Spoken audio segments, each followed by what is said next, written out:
ბიზნეს მედია საქართველო. წარმოგიდგენთ.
არაჩვეულებრივი განწყობა, წინა საახალწლო განწყობა, თანაც ამას ერთვის პარასკევის განწყობა, კინგ დევიდის არაჩვეულებრივი გარემო და ძალიან საინტერესო სტუმრები, რომელიც დღეს ქალების ნარატივში ერთიანდება. ვნახოთ მათი ჩამონათვალი და გიბრუნდებით ძალიან საინტერესო დიალოგით.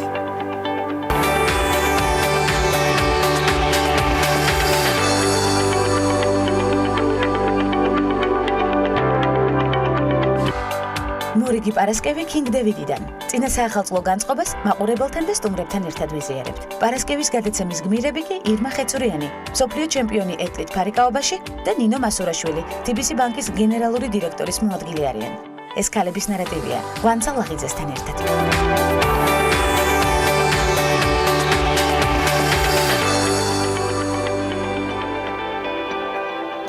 კანადის გრან-პრიზე ბრინჯაოსა და მსოფლიო ჩემპიონატზე მოპოვებული ვერცხლის მედლები მისთვის გამორჩეულია, თუმცა მცირე ხნის განმავლობაში, ნამდვილად მცირე ხნის განმავლობაში, ამას გარდა კიდევ ძალიან ბევრი გამარჯვება აქვს მოპოვებული ძლიერი და მამოტივირებელი ქალის ნარატივის დროა პარასკევის გადაცემაში. ირმა ხეცურიანი, მსოფლიო ჩემპიონი ეტლით ფარიკაობაში, მოგესალმებით ირმა, უღრმესი მადლობა მობრძანებისთვის, პირველ რიგში ქალების ნარატივში ჩართულობისთვის, ძალიან ბევრი სამაგალითო და მნიშვნელოვანი საკითხი გვაქვს განსახილველი. და პოზიტივით არაჩვეულებრივი დაგაქვთ, რომელიც უხდება ჩემს გადაცემას და ძალიან მიყვარს პოზიტიური რესპონდენტები. პარაოლიმპიური კომიტეტის ოფის მენეჯერის პოზიციიდან მინდა გავიხსენოთ წლების წინანდელი პერიოდით ჩემპიონობამდე, ხაზგასმით ჩემპიონობამდე, როგორ უნდა დავძლიოთ ბარიერები და რა მთავარი თვისება უნდა ჰქონდეს ძლიერ ქალს ამის ფონზე. შეგვიძლია შევაჯამოთ თქვენი ფარიკაობაში ჩართულობის დაახლოებით 4 წელი. მოგესალმებით, მადლობა მოწვევისთვის. დავიწყებ იქედან, რომ რთული 10 წელი იყო წინ პარაოლიმპიურ კომიტეტამდე, რომელიც ქუთაისში მიმდინარეობდა კერძოდ. ვიყავი ჩვეულებრივი გოგონა, 18 წლის ასაკში დამსვეს რთული დიაგნოზი და ოპერაციის შედეგად ეტლს მეგობრდი როგორც ესეთი. შემდეგ გადასულები ვიყავით ძირითადად მე და ჩემი ოჯახი და ჩაციკული იმაზრზე, რომ აუცილებლად უნდა დავბრუნებოდით იგივე ცხოვრებას, რაც ქვია, თავიდან სიარულის დაწყება. თუმცა დიდი მცდელობების შედეგად, სხვა რეაბილიტაციის შედეგად, მაინც ყველაზე დიდი შედეგი რაც იყო, რომ დამოუკიდებლად მივაღწიე გადაჯდომა, გადმოჯდომა და ასე შემდეგ. თავის მოვლის პროცესებს დამოუკიდებლად მივაღწიე. მე-10 წლის თავზე იყო ზარი თბილისიდან, საიდანაც ძალიან კარგი შემოთავაზება მივიღე და ეს იყო საქართველოს ეროვნული პარაოლიმპიური კომიტეტის ოფის მენეჯერის ვაკანსია, სადაც სჭირდებოდა ეთლით მოსარგებლე ქალი. რატომაც არა დიდი სიამოვნებით დავთანხმდი, იმიტომ რომ ძალიან დაღლილი ვიყავი უკვე ერთფეროვანი ცხოვრებით და მხოლოდ იმაზე ვფიქრით, რომ აუცილებლად უნდა გამევლო. თანაც ირმას ისეთი ხასიათი აქვს ერთფეროვანი ცხოვრებით ნამდვილად ვერასდროს იცხოვრებს. და ის დედაჩემი დავისვი და ვეუბნები, რომ დედა ძალიან დიდი ბოდიში, მაგრამ მარტო უნდა წავიდე თბილისში და როგორღაც უნდა მივიჩვე დამოუკიდებლად ცხოვრებას. დედას დამოკიდებულება ამ დროს? დამოკიდებულება საკმაოდ რთულად მიიღო და ესეთი გაფართოებული თვალებით მიყურებდა და მთხოვდა, რომ იქნება არა, იქნება მარტო არა. მასაც ასეთი ლამაზი თვალები აქვს, როგორც თქვენ? კი, დედის თვალები აქვს. მოგიკითხავთ დედასაც საერთოდ პირდაპირ ძალიან სპონტანურად, მაგრამ უცებ მივიღე ეს გადაწყვეტილება და პირველი გადაწყვეტილება იყო ჩემს ცხოვრებაში ეს ასაკში, რომ ესე მე მარტო მივიღე. წამოვედი, ძალიან ბევრი სირთულეები შეგვხვდა თბილისში, იმიტომ რომ დაახლოებით 5 თვე ვეძებდი ადაპტირებულს არა, შეღწევად კორპუსად შეიძლება და ბინა მექირავა და მეცხოვრა ჩვეულებრივად ქირით და როგორც იქნა მოახერხე, თუმცა 9 კიბით იყო ის კორპუსიც და შესაბამისად მაინც დახმარება მჭირდებოდა. ნუ ამ სირთულეებს თუ არ ჩავთვლით, მყავდა ადამიანები გვერდით, ვინც ამ ბარიერებს გადალახვაში მეხმარებოდნენ, მხოლოდ მარტო არ ვიყავი, ამის თქმა მინდა და ვთვლი რომ შინაგანი ძალა ყველა ადამიანშია, ის ძალა რის გამოშვებაც, გამოყენებაც ყოველთვის შეგიძლია. აუცილებლად თუ შენ ვერ ახერხებ, ვიღაც გამოჩნდება, ვინც ესე ჩაგანათებს შიგნით და ყოველფერ ამ мотивაციას მოგცემს. მე ეს მეგობრების დახმარებით, რა თქმა უნდა, ოჯახის დახმარებით და საკუთარი თავის პირველ რიგში, რა თქმა უნდა. ეს ძალა თქვენში იგრძნობა აქ. თუ შენ არა, სხვა სწორად ვერ მიგითითებს ვერაფერზე. ზოგადად შენ უკეთესად იცი რა არის შენთვის პრიორიტეტი, რა არის პირველი, რა შეუძლია შენ ამოგიყვანოს იმ ერთი წერტილიდან, სადაც აი ესე გაჩერებული ხარ და წინ ვერ მიდიხარ და სულ უკან და უკან იხევ. ყველაზე რთული მომენტია, როდესაც უკვე ეჯახები გარდატეხის პროცესში და ყველაზე კარგი მომენტია, როდესაც აღწევ გამარჯვებას და წარმატებას. ახლა ამ შეგრძნებით ვართ ბედნიერნი და ჩვენც ვიკვებებით იმ პოზიტივით და იმ მიღწევებით, რომლითაც გვასახელებთ სოფლიო მასშტაბით. ინფრასტრუქტურული პრობლემები ახსენეთ ირმა. ახლა რა ვითარებაა? გაცილებით უკეთესი შემიძლია ვთქვა. მოხარული ვარ, რომ სახელმწიფოსთვის პრიორიტეტია ეს თემა. შეზღუდული შესაძლებლობის მქონე პირთა უფლებები ზოგადად და გვაქვს ჩვენ დამოუკიდებლად ცხოვრების უფლება და ზოგადად მივესალმები ყველა იმ ფაქტს, ჩვენ ბევრი ვიბრძოლეთ ამისთვის და იყავით ჩართული სხვადასხვა აქტივობებში, სხვადასხვა აქტივობებში, სხვადასხვა აქციებში, სხვადასხვა ღონისძიებებში და შესაბამისად ჩემ მეგობრებთან ერთად ისინი ძალიან ძველი ხალხია ამ თემაში და ამ პრობლემების მოგვარებაში მათ ძალიან დიდი წვლილი მიუძღვით საქართველოში. ვთვლი რომ არა ისინი დღეს ალბათ მეც არ ვიქნებოდი ეს ფართო ასპარეზზე და მადლობა ამ აქტივობებში ჩართულობას. რა თქმა უნდა, როდესაც საჭირო ვარ, ყოველთვის მათ გვერდზე ვარ და აუცილებლად არასდროს არ ვიტყვი ამ სასახელო ქართველი ჩემპიონი, რამდენი დრო მიაქვს მორიგი გამარჯვებისთვის მზადებას? ეს არის საინტერესო. როგორი დღის განრიგი? ჩვენ ვარჯიშავთ თბილისის პარასპორტის განვითარების ცენტრში, რომელიც ერთადერთია საქართველოში ადაპტირებული კომპლექსი, სადაც შეგიძლია შვიდაწყნარად მიხვიდე. დამოუკიდებლად მიხვიდე. ისე რომ არანაირი დისკომფორტი არ იგრძნო, არანაირი სხვაობა არ იგრძნო სოციუმთან დაკავშირებით და გაქვს ყველა პირობა რომ მოემზადო მსოფლიო თასი იქნება, მსოფლიო ჩემპიონატი თუ უბრალოდ მე მართლა შევეჩვი. უბრალოდ ჩვეულებრივი მოხალისე ადამიანი, რომელსაც აქტიური ცხოვრებით უნდა ცხოვრება.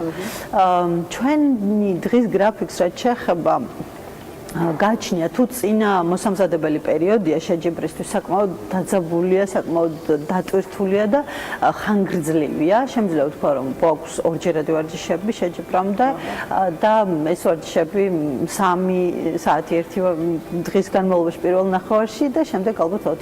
მცირე შესვენების დროს კი, შესვენებები ამგვიკლავე, მინდა მისქმა, უბრალოდ შესვენებები აუცილებელია, აუცილებელი პირობაა და გჭირდება დასვენებაც. თუ კი შეჯიბრი არ არის და ეხა პასიური პერიოდი გვაქვს, იმიტომ რომ თებერვალში იწყება ეს ყველაფერი. ყოველდღიური ვარჯიში გვაქვს მაინც, შაბათის ჩათვლით კვირა დღე გვაქვს დასვენების დღე და 3-4 საათი აქაც გვიწევს გაკვეთილი, სამიზნესთან, ფიზიკური მომზადება, რაც აუცილებლად გვჭირდება, ძალა, სიძლიერე, რა თქმა უნდა. ჯანსაღი კვებაც ამავდროულად დარწმუნებული. კი, ჯანსაღი კვება, ჯანსაღი ძილი. სწორად ცხოვრებია. სწორად თებერვალში რომელი ჩემპიონატისთვის ვებზადები? თებერვალში ჩემპიონატი არის, თებერვალში არის მსოფლიო თასი, თებერვალში იწყება ახალი ათვლა, ახალი ციკლი ტურნირების და როგორც იქნა დადგება ის ნანატრი დღეს სექტემბერში, როდესაც გაიხსნება ოლიმპიური ფანჯარა და ეს ნიშნავს საკვალიფიკაციო ქულების დაგროვებას უკვე ტოკიოსთვის.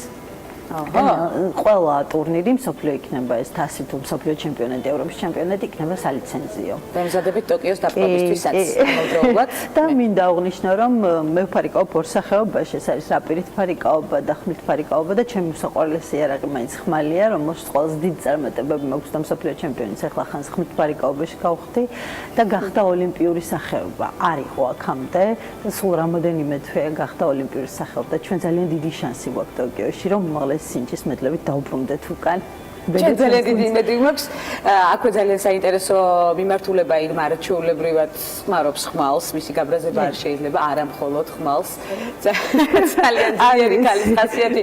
სხვა მიმართულებით შეიძლება განვითარდეს, მე თქვენი ჰოროსკოპის ნიშანიც ვიცი, შესაბამისად კარგად მაქვს შესწავლილი. ყველაფერს მივიტყვი. არ ვამბობ ჰოროსკოპის ნიშანს, მსოფლიო თასის პირველი ადგილის მფლობელი ხართ, იტალიაში ქართული ჰიმნის გაჟღერება თქვენ საპატიო. პირველი ადგილის მფლობელი ვარ 7 გზის.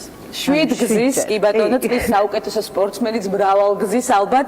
ყველაზე მეტად რითი ხართ კმაყოფილი თქვენს განვლილ კარიერულ გზაზე? ეს არის საინტერესო თქვენი პირადი კმაყოფილება, რაში გამოიხატება, როგორც ახსენეთ, უკვე გამარჯვება შევიჩვიეთ. კი. პირველ რიგში ის რომ საკუთარ ადგილს პოულობ, გაქვს რაღაც მიზანი ცხოვრებაში, არ ხარ მხოლოდ ერთ ადგილზე გაჩერებული, მიდიხარ წინ, გაქვს წინსვლები, წარმატება და ყველაზე დიდი რაც ამ სპექტრმა და ამ სპორტის სახეობამ მაჩვქა, ეს არის დიდი ოჯახი ფარიკაობის, ჩემი გუნდი, რომელიც ჩემთან ერთად იზიარებს ჩემს დამარცხებას თუ გამარჯვებას და მაქსიმალურად მთელი ენერგიით მუშაობენ იმაზე, რომ წარმატებას მივაღწიოთ, დავდოთ კარგი შედეგი და ვასახელოთ ჩვენი ქვეყანა. ჩვენ არ ვცდილობთ მხოლოდ მოვიგოთ შეჯიბრზე, ჩვენ ვცდილობთ ვაჩვენოთ ხარისხი. ჩვენ თუ როგორი ლამაზი სპორტის სახეობა და რატომ ავირჩიეთ ფარიკაობა ზოგადად. ძალიან ინტელექტუალური უნდა იყო ამ სპორტში, ზედმეტად სწრაფი აზროვნებით უნდა გიყვარდეს ეს სპორტი და მე ძალიან მიყვარს და ჩემი გუნდის წევრებს, კერძოდ ბატონ მალხაზ მესხს და მერაბ ბაზაძეს ძალიან კარგად ეხერხებათ მოგწამლონ თავიდან ბოლომდე ამ სპორტის სახეობით. სიყვარულით. აი მართლა როცა გიყვარს, აკეთებ მთელი მონდომებით, მთელი შემართებით, მთელი გულით და სულით და ამ სპორტში მართლა მთლიანად ვარ თავით გადაშვებული ბოლომდე და მართლა არაფრისთვის არ მრჩება. დროს სხვა რაღაც რო ვაკეთო და ვიფიქრო სხვა. თუმცა აქვე კიდევ ერთ მიმართულებას შემოგთავაზებთ, წიგნის დაწერაზე არ გიფიქრიათ, მაგალითად სათაურით ირმა ხეცურიანის მიერ აღფრთოვანებული მსოფლიო. აქვე სპონტანურად. ამ ხელამ გამოცდილება ძალიან დიდია. არ მაქვს ჯერ იქ ვიხვეწებისაც საჭიროა და ეს არის ფარიკაობა. თუმცა გვაქვს იდეაში, მხოლოდ მე არა, უბრალოდ ჩვენს გუნდს აქვს იდეა რომ დაიწეროს რაღაც წიგნი, იმიტომ რომ სხვა თუ არაფერი ძალიან მცირე ისტორიის ნაწილი დავწერეთ და შევქმნით პარაოლიმპიური მოძრაობის ისტორიაში. სწორედ ამიტომ მინდა мотиваცია აქედან გადმოგცეთ, ქალების ნარატივიდან იქნება ძალიან საინტერესო პროექტი. ჩანასახშები არის, როგორც ჩანს, შესაბამისად ველოდებით შედეგს განვითარებას. როგორია თქვენი კოლეგების ემოციები? ირმა, საინტერესოა, საზღვრებს გარეთაც უამრავი თაყვანისმცემელი გყავთ. რამდენად ხშირად მოგმართავენ პოზიტიური წერილებით, კომენტარებით და კომუნიკაციებით? მე აღვნიშნავ საქართველოს გულშემატკივარს პირველ რიგში, იმიტომ რომ მათი მხრიდან დიდი ენერგია მოდის და იმდენად დიდი სითბო მოდის, რომ უფლება არ გაქვს არ გაიმარჯვო, უფლება არ გაქვს სრულად იფარიკაო და ზოგადად დიდი სტიმულია მათი მხრიდან ეს ყველაფერი. კომენტარებს რაც შეეხება, რა თქმა უნდა, ძალიან ბევრი დადებითია და პოზიტიური კომენტარები, თუმცა არის ხოლმე გარკვეულწილად ბრჭყალებში რაღაც ისეთი, რაც არ მსიამოვნებს, თუმცა ხდება ასეთიც?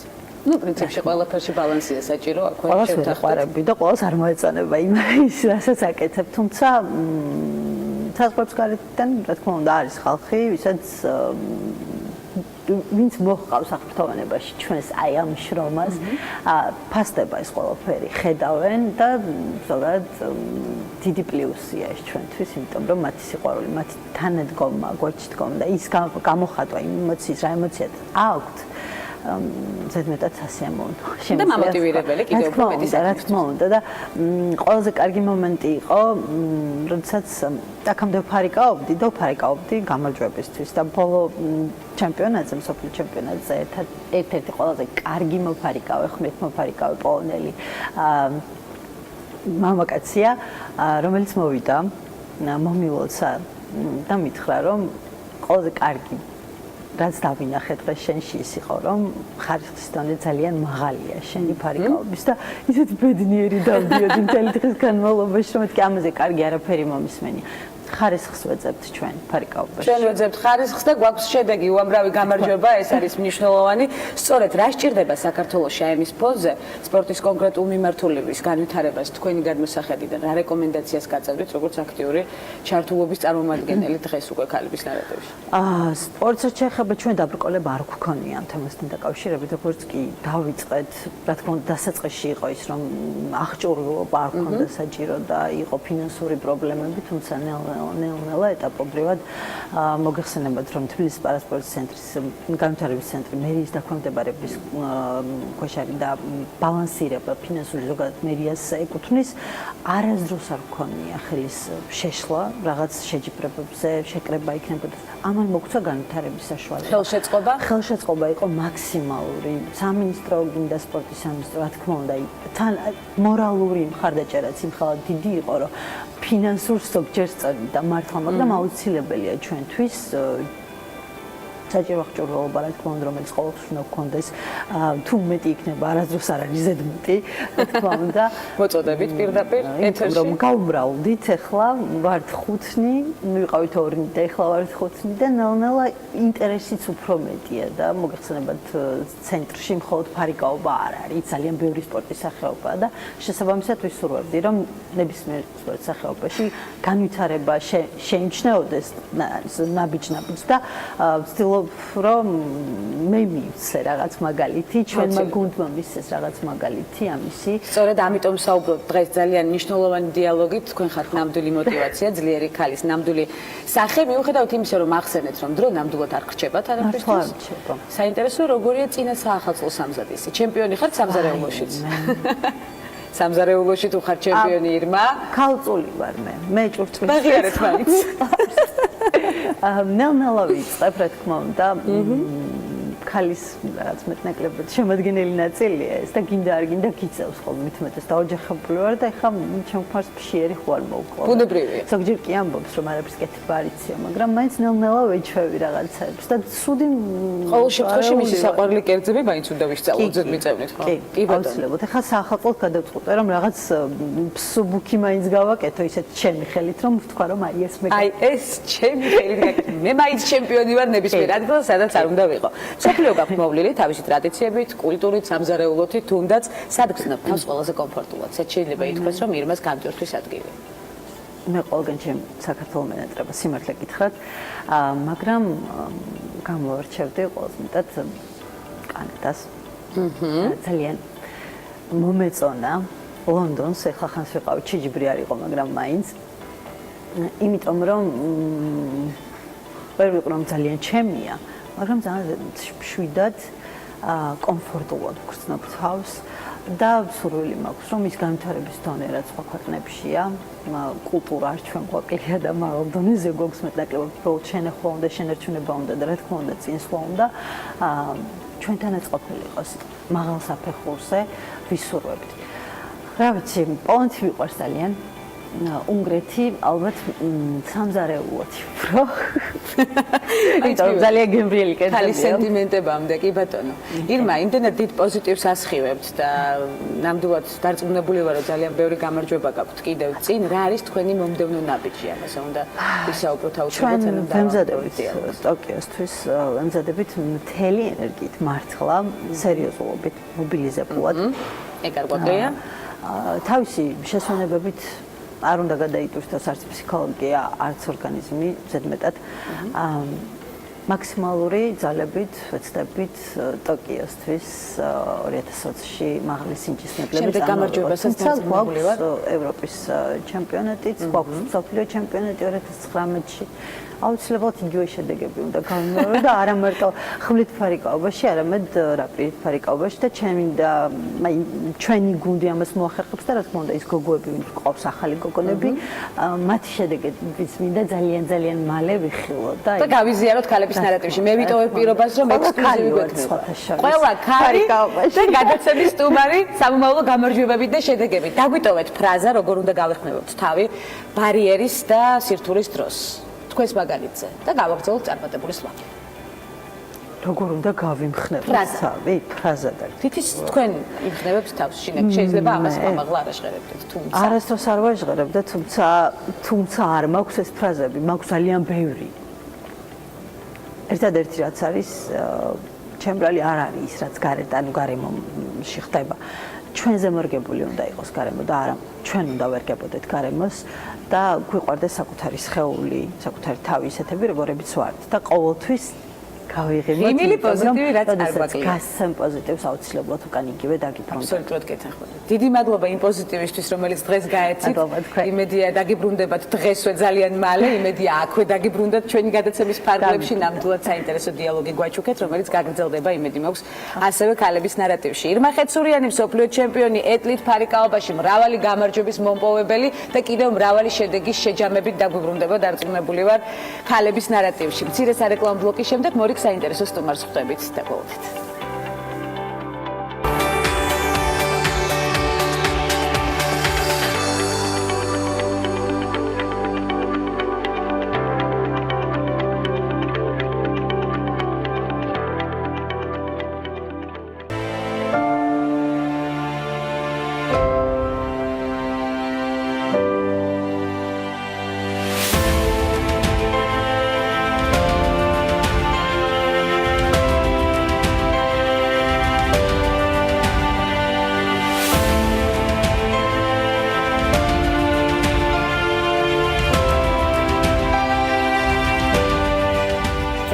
კარგ რესპონდენტთან ვემზადებით შესახვედრად, პოზიტივი, პროფესიონალიზმი, ძალიან ბევრი დადებითი თვისების თანხwebdriver და საბანკო საქმე. ის TBC ბანკს 2000 წელს შეუერთდა დაგეგმვის და კონტროლის დეპარტამენტის მენეჯერად და აქედან დაიწყო აღმავლობა და ბევრი შედეგიანი მიმართულება. ჩამონათვალი ძალიან ვრცელია, შესაბამისად უკვე საუბრის დროს გავშლით ამას სხვადასხვა განხრით იმავე ბანკში და უკვე მრავალწლიან გამოცდილებას ვაჯამებთ და სამომავლო გეგმებსა და პერსპექტივებზე ცხადია ვამახვილებთ ყურადღებას. ნინო მასურაშვილი TBC ბანკის გენერალური დირექტორის მოადგილე სტუმრად გადაცემაში ქალების ნარატივი. უღრმესი მადლობა ნინო მობრძანებისთვის, იმისთვის რომ გამონახეთ დრო გადაცემაში ჩართულობისთვის და იმისთვის რომ აუცილებლად უნდა გაგვიზიაროთ თქვენი 17 წლიანი გამოცდილება. ძალიან ბევრი წელი დაგროვდა საბანკო საქმისთვის. ჩემგან პრინციპში უკვე ვისაუბრეთ ეთერს გარეთ რომ ოდნავ გასაკვირია ბანკში ამდენი წლის სამუშაო პროცესი წარმატებით ასეთი პოზიტივით რომელიც სულ დაგაკვდა დღეს მოგვიყვეთ ქალების ნარატივში და დავიწყოთ TBC ბანკის ჯერ 25 წლიანი და თქვენი პირადი გამოცდილებით კომპანიაში. რა მოგცეთ 17 წელმა და რა არის თავარი მიღწევა თქვენთვის ნინო კარიერულ გზაზე TBC ბანკში? გამარჯობა გვანცა პირველ რიგში. ძალიან სასიამოვნოა ჩემთვის რომ მოხვდი აქ, იმიტომ რომ ფანტასტიკურად კარგი გარემო არის და ძალიან პოზიტიური. მივესალმები თქვენს მაყურებელს. TBC-ში მუშაობაზე რომ გადავიდეთ, ახლა ახსენეთ რომ 17 წელია უკვე მუშაობ, მაგრამ მინდა გითხრათ რომ ეს 17 წელი ისე გაფრინდა რომ არანაირად ერთი წამი არ არის ის მომენტი რომ 17 წელი გავიდა და დედა რამბავია პირიქით. ანუ იმდენად დინამიური სამსახური არის, იმდენად საინტერესო არის, რომ აი არ ვიცი, ყოველდღე ის თემა რომ უკვე იგივე უნდა გავაკეთო არ არის, სულ სიახლეები არის და შეხედულება ძალიან მიხარია. საბანკო საქმე შეიძლება იქცეს დამსხვრეულიან. აბსოლუტურად. ძალიან კარგი. მიხარია სწორედ ეს ფაქტი და თქვენი პირველი გამარჯვება, რომელსაც ყველაზე მეტად გამოყოფდით ამ 17 წლის განმავლობაში TBC ბანკში, რა არის თქვენთვის მიღწევა აქ? რავით, ძალიან ბევრი ისეთი მნიშვნელოვანი მომენტი იყო ნამდვილად, ანუ რთულია ესე რომ გამოვყო, ანუ იმას არ ვიტყვი რომ ეხა პოზიციურად დაწინაურება, იმიტომ რომ ეს ეხა ძალიან ბევრი ადამიანი წინაურდება. ჩემთვის პირადად აი ძალიან დიდ მიღწევა შემიძლია დავასახელო ის, რომ TBC ბანკი, ასე ვთქვათ, გამოირჩევა მომსახურების საუკეთესო ხარისხით და ციფრული პროდუქტებით, რომელიც აგერ როგორც თქვით, სულ ახლა გადმოწერეთ და იმდენად ეთერს გარეთ ბევრი ვისაუბრეთ ადამიანებს. ანუ ეს პროდუქტი ისეთია და იმდენად კომფორტს უქმნის ჩვენს მომხმარებელს, რომ ვთვლი რომ ჩემი და ჩემი გუნდის, ასე ვთქვათ, დამსახურებაა ეს ყველაფერი და ძალიან მიხარია რომ ადამიანებს ვაძლევთ საშუალებას რომ გაიმარტივონ ცხოვრება და დრო დაზოგონ, კომფორტულად იცხოვრონ. როგორ ვითარდება წლების განმავლობაში TBC და რის ხარჯზე? როგორც ვიცი, მეტი ქალია კომპანიაში დასაქმებული ვიდრე კაცი. ეს ხო არ არის ერთ-ერთი კომპონენტი გამარჯვების? არ არის გამორიცხული, ნამდვილად. მაგრამ ძირითადად ვითარდება იმის გამო, რომ თითოეული თანამშრომელი არის ძალიან მონდომებული და ძალიან მიზანსწრაფული. ყველა აბსოლუტურად დიდიან პატარიანა ძალიან დიდ ძალისხმევას ხდებს იმ საქმეში, რასაც აკეთებენ.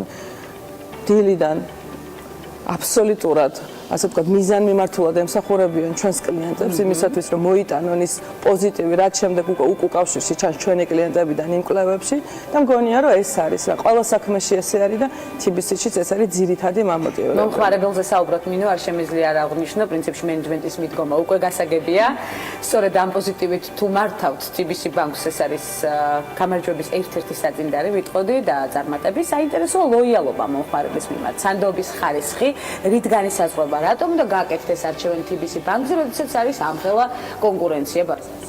კი ბატონო, კიდევ ერთხელ გავიმეორებდი, რომ ჩემი აზრით ეს არის ის მომსახურების ხარისხი, რომელსაც TBC-ს თავაზობს მომხმარებელს. ეს არის პირველი, იმიტომ რომ პროდუქტი, პროცენტი ეს ყველაფერი მსგავსია ბაზარზე და რთულია რომ ამეთი იყო გამორჩეული და მეორე კიდე ხაზს გაუსვავდი ის ციფრული პროდუქტი, იგივე მობილ ბანკი, ინტერნეტ ბანკი, რომელიც ისევ და ისევ კომფორტს ქმნის და უთავისუფლებს ადამიანს დროს, რომ რაღაც უფრო კარგი საქმეები დაკავდეს, ვიდრე იგივე ბანკში მომხმარებელზე ორიენტირება, თანაც ნინოს გამოცდილი აქვს სამი შვილის დედა, მიუხედავად ამ გადატვირთული სამუშაო გრაფიკისა, სახლში გადატვირთული სამუშაო უკვე მთავარი სამსახური გრაფიკი ხდება პრინციპში. ფინანსური განათლება როგორია მომხმარებელში დღეს, ნინო და რამდენად დიდი სხვაობაა 17 წლის წინა პერიოდი გავიხსენოთ? მე ვფიქრობ, რომ რადიკალური განსხვავება არის, აბსოლუტური ტრანსფორმაცია გაიზარდა და განიცადა და ალბათ 10-ჯერ გაიზარდა, სულ ცოტა და მოდის იქიდან იგივე ამ კონკურენციიდან, იგივე ეროვნული ბანკის ძალისხმევიდან, იგივე ბანკების თვითონ ძალისხმევიდან, ყველა უკვე ცდილობს, რომ მაქსიმალურად გამჭვირვალე იყოს საბანკო პროდუქტები,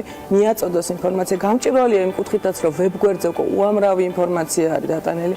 მოსახლეობა სხვა ქვეყნებშიც დადეს იქაც ხედავს და აქედან გამომდინარე გაცილებით მეტად მოვთხოვნი ხდებიან ბანკების მხრიდან მიმართ, ვიდრე იყვნენ იგივე თუნდაც 3 წლის წინ. გრძელდება თუ არა კამპანიები თქვენი მხრიდან ფინანსური განათლების კუთხით? კი, აუცილებლად. ეს არის აბსოლუტურად აუცილებელი. აუცილებლად უნდა გაგრძელდეს ისევე როგორც უკვე სტუდენტებთან დაიწყეს წელს იგივე ტიპის კამპანიების კეთება, იგივე ბიზნეს სექტორში სულ მუდმივად ტარდება TBC ბანკში სხვადასხვა ტიპის ტრეინინგები, იგივე ბიზნეს დაჯილდოება, ანუ ძალიან ბევრი ასე ვთქვათ პროგრამაა იმისთვის, რომ ადამიანმა ერთი რო გაიგოს, რომ შემდეგ უკეთესად გამოიყენოს თავისი მიზნებისთვის. ანუ თავარი ხო ეს არის. გაიგოს რა მომხმარებელზე ხართ კი, ეგრე ეს არის ჩვენი ფორმულა. უყვარს თავისი მომხმარებელი. როგორია კომპანიის სოციალური პასუხისმგებლობა დღეს? ამ მიმართულებითაც არის აქტივობა. თქვენგან, თუმცა რა ხდება დღეს თუნდაც სამომავლო გეგმებში? კი ბატონო, ანუ ამაზე ხა დაუსრულებლად შეიძლება საუბარი, იმიტომ რომ მართლაც გამოირჩევა TBC ბანკი, ჩვენი კომპანია იმით, რომ ძალიან დიდ რესურსს და ძალისხმევას დებს ზუსტად ესეთ პროექტებში. ჩემი ყველაზე საყვარელი პროექტი გამოვყოფდი, ეს არის წერე ქართულად, იმიტომ რომ ჩვენი ქვეყანა ვიცით სულ რამდენიც ვართ და ანუ თუ თითოეულმა არ ვიზრუნეთ იმისათვის, რომ ჩვენი ენა ქართული შევინარჩუნოთ. ძალიან რთულია ეს ბარბარიზმი სულ შემოდის მით უმეტეს და საბანკოში ესეთი ქართული დაწესებული სიტყვები არ არის.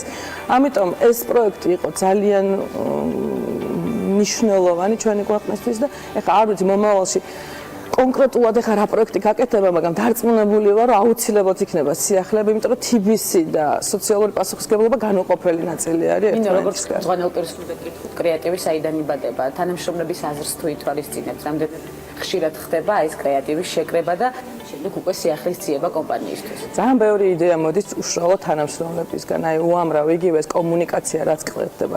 ისეთი რაღაცები აქვს უშუალოდ ჩვენს თანამშრომლებს მოგონებული, მაგალითად მინდა გავიხსენო და გამოვყო ჩვენი ლოიალურობი პროგრამის სახელი ერთგული, ძალიან ბევრი დრო დახარჯეს ადამიანებმა, იგივე გარე კომპანიებმა, რომ მოეფიქრათ ქართული სახელი, მაგრამ ჩვენმა თანამშრომლებმა კოკა ქამუშაძემ და ნინჩო ეგაძემ აი აბსოლუტურად აი ეს სპონტანურად მოიფიქრეს ერთგული, ერთიანი და გულიანი და ანუ ეს იყო ისეთი მიგნება, რომ ნუ აი არ ვიცი, გაოცებულები დავრჩით და ამიტომ აი ყველა ადამიანის შიგნიტკენ არის ეს თავარი არის, რომ ამისი გამოხატულების საშუალება მიეცეს. კრეატივი როგორც ყოველთვის არის ზენიტში და ეს არის კიდევ ერთი წარმატება ვფიქრობ.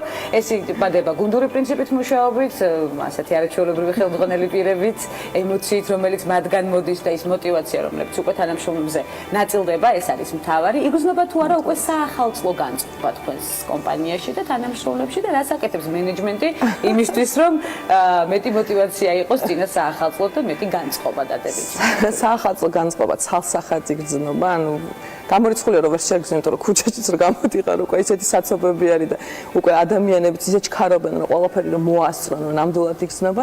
რაც შეეხება მენეჯმენტს, ანუ ჩვენ ახლა სულ გვაქვს ჩვენი პატარ-პატარა სიურპრიზები ჩვენი თანამშრომლებისთვის, წელსაც იქნება უბრალოდ ახლა ეს ეთერში არ დავარსებ ამაზე ვიდრე სიურპრიზია.